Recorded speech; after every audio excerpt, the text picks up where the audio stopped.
Hey guys, welcome to my YouTube channel. Before we get started, please subscribe the channel and put the like in the video if you like it actually.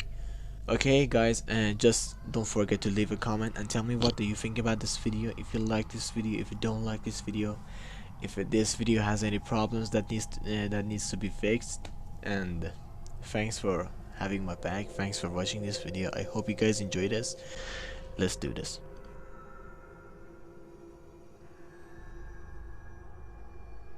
It was a Friday or a Saturday night. I was pretty gaming with some of my friends before going out to a bar in the town. One of my friends called me over and we were all pretty drunk, laughing and being loud with typical drunkard banter. We got to the bar and no mind that night, surprisingly. At some point in the night, I asked for a girl's number who I'd been talking to, and I went into my pocket to get my phone, and then I realized I didn't have it on me. I checked all my pockets and confirmed this.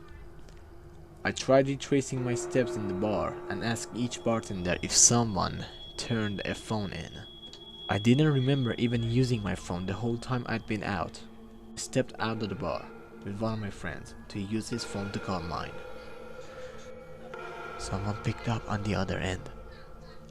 I heard the fiddling of the phone, but they didn't say anything. I say, "Hi, where'd you find this phone?" But they was just breathing on the other end. I asked them if they were at the bar, but they hung up on me.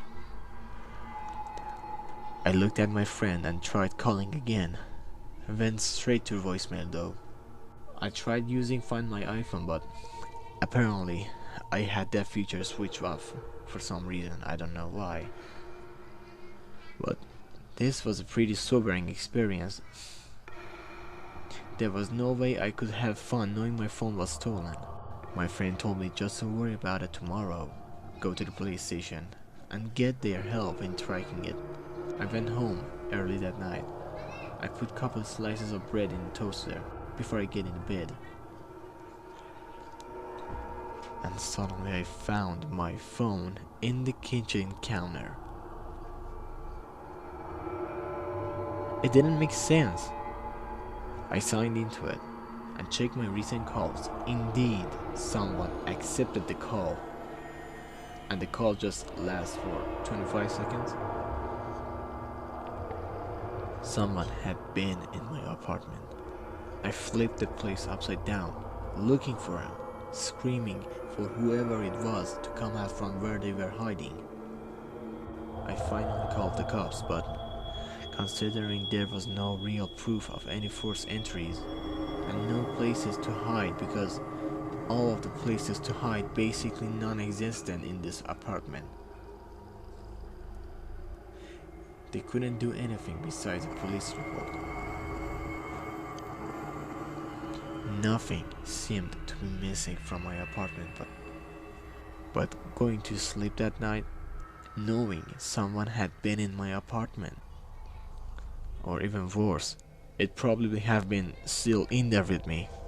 It was the most uncomfortable night of my life.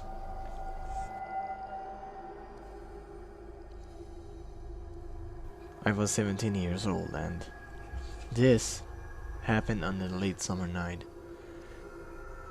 My dad and my little brother had gone to a Boy Scout camp out, and my dad was one of the scoutmasters, so I was home alone with my mother in the weekend. She was already in bed at this point. It was about 2 in the morning and I was just finishing up my late night gaming. I had to go to the bathroom one more time before going to bed, and I was sitting on the toilet playing games on my phone, and then I heard the faintest little tap on the bathroom door.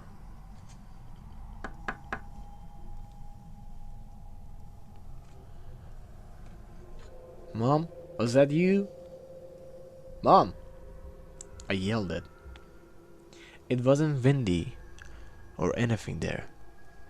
It didn't seem to be any logical way to dismiss it.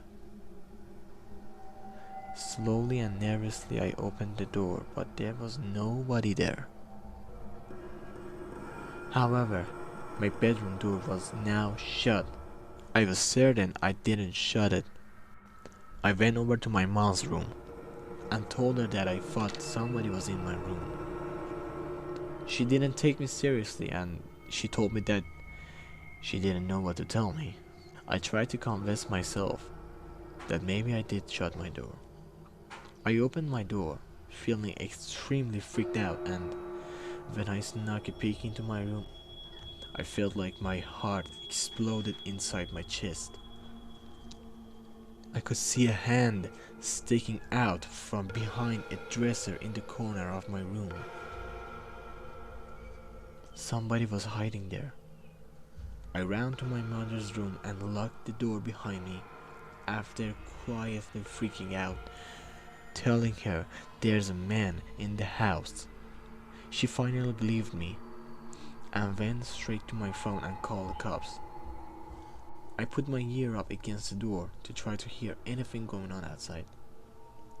I eventually heard the man's footsteps come out from my room and slowly come closer to my mother's room, until making it right outside the door and finally stopping.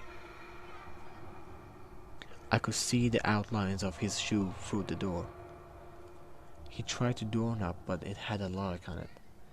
It seemed that the lock was enough to persuade him to give up, because I heard him stomp down the stairs and out. To the front door. I hurried to the window to see which way the man was heading, but he was already gone.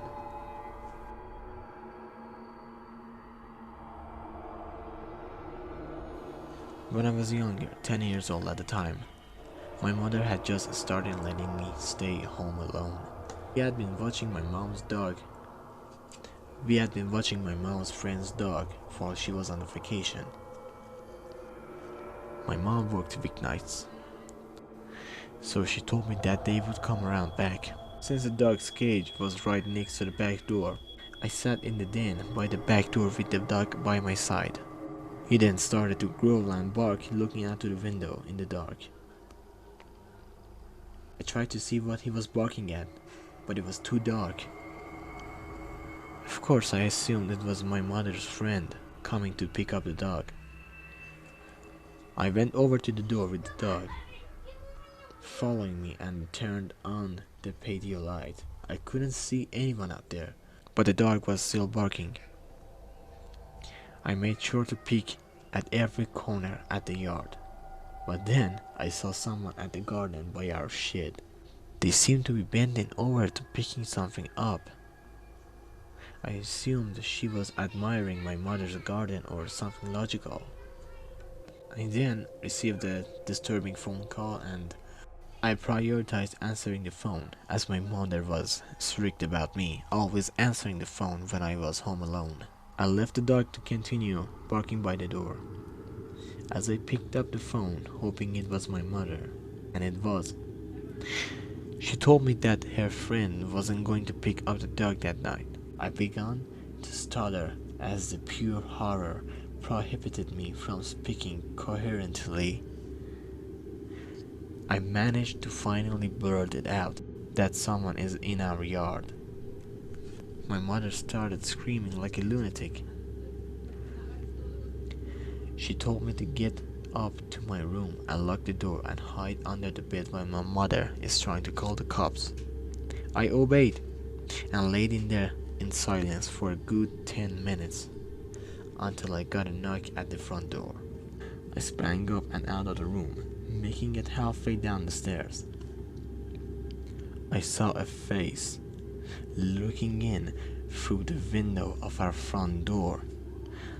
This face, a guy staring right at me. A face so unsettling that it even disturbs me thinking of it today. I screamed at the guy that the police were on their way, but he didn't move on. It was just staring at me like a statue. I ran all the way back upstairs, tripping twice, and back to my room. I waited another few minutes before another knock came out the door by muffled shouting noise. It was the police this time. They scanned the whole premises, but the guy was gone. They took me into custody until my mom arrived at the station. After that incident, she started having a babysitter watch me again all the way until I was 12.